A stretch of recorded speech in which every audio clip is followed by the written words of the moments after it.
There are many reasons we want to improve the world. For some, it is a moral obligation. For others, a legacy. And for some, it's just because they want to help people. Have you ever felt, on the other hand, like you were just wandering? I have. Most of my life, I was unsure of my purpose, my role, how to have impact. And it wasn't until my early 40s that I gained some insight. I got some introspection done, and I gained clarity, focus, direction, and took action. And that's really what this talk is all about. A couple of years ago, I was struggling to create a central unifying concept around all the training programs I was developing in my business.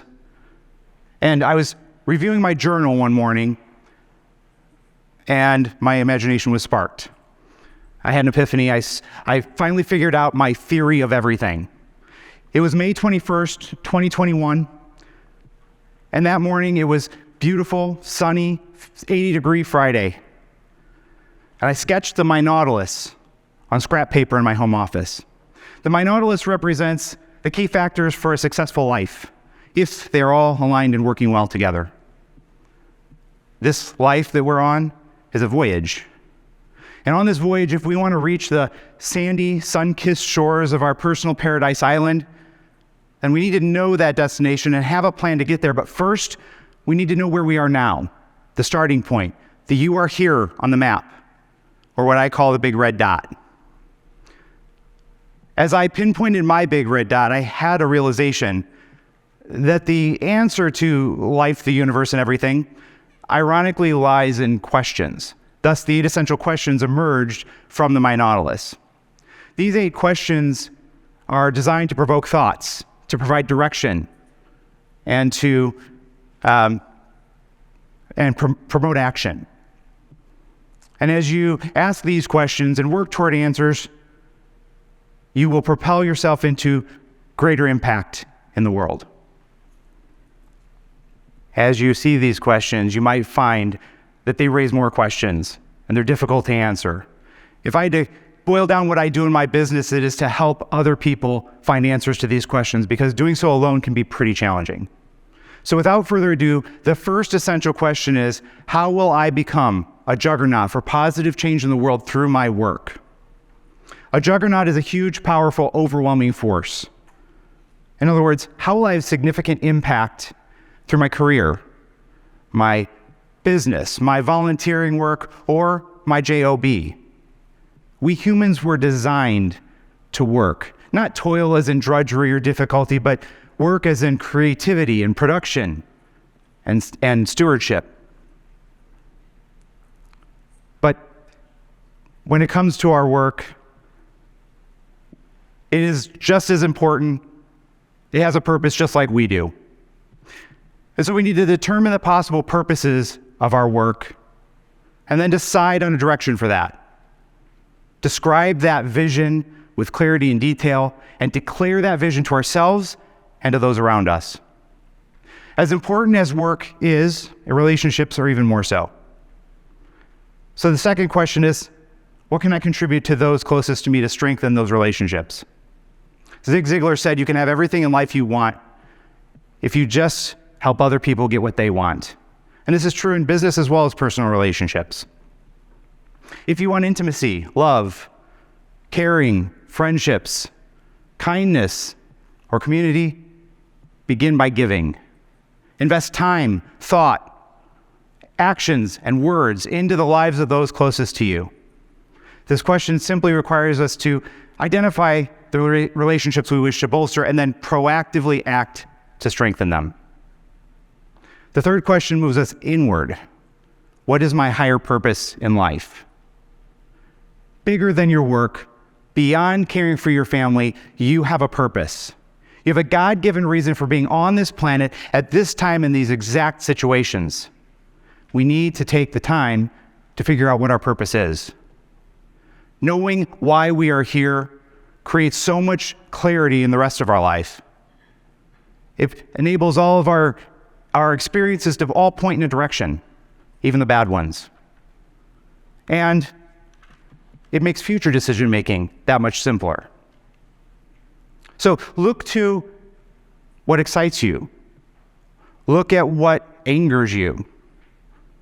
Look at your skills you've developed, the gifts and talents you were born with, your history, good and bad. These will all point you to a higher purpose that is specific to you.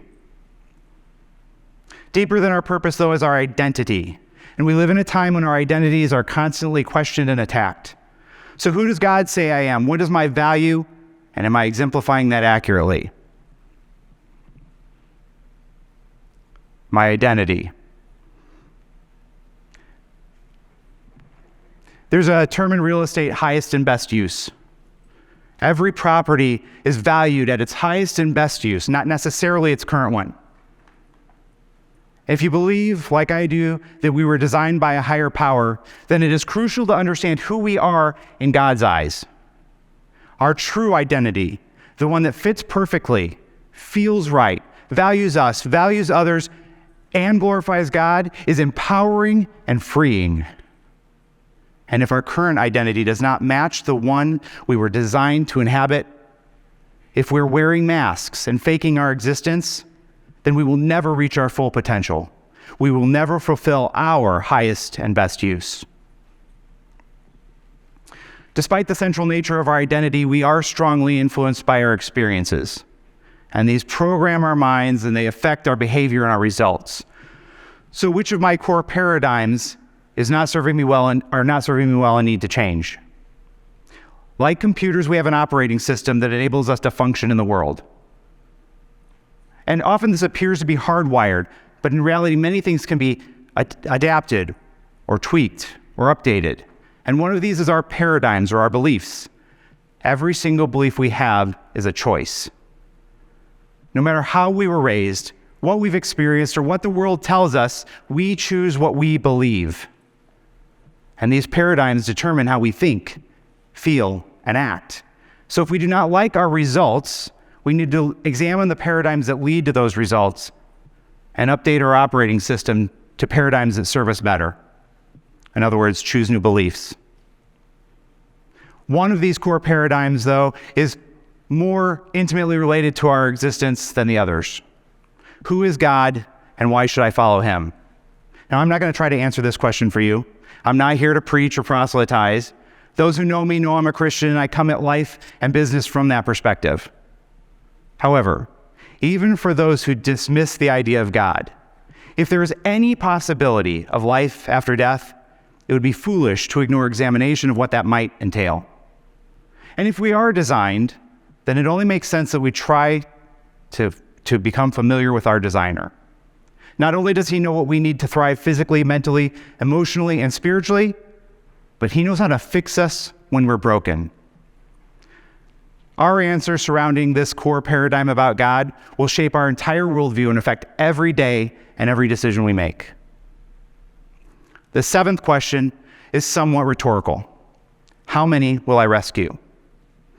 On this voyage through life, we need to constantly be checking the radar for opportunities.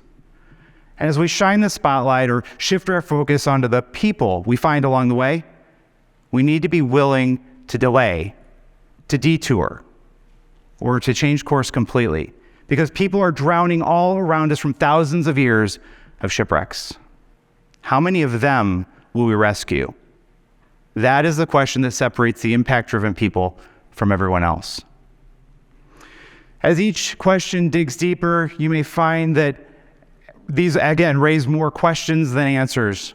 And for the record, I never claimed that answering the 8 essential questions would be easy or convenient. In fact, I guarantee that doing so will be demanding, probably frustrating, maybe uncomfortable. But it will definitely be worthwhile and possibly life-changing. And isn't the way it usually is with things that are of real value and importance? Together, these 8 questions comprise a holistic, integrated, aligned internal analysis that will provide you with unprecedented clarity and a new paradigm from which to move forward in life. And viewing your life through this new lens will yield greater impact and greater opportunity for peace, joy, passion, and success. For those of you who are concerned, I did not forget the 8th question. It's next. And this one should be asked daily. What action will I take today regarding my answers to the first 7 questions? On that beautiful 80-degree Friday morning, when I envisioned the My Nautilus, which led to these 8 essential questions, my wife and I decided to go on a first-of-the-season motorcycle ride. 15 minutes into that ride, we hit a deer at 60 miles per hour. We were launched from the motorcycle. We skidded across the pavement, and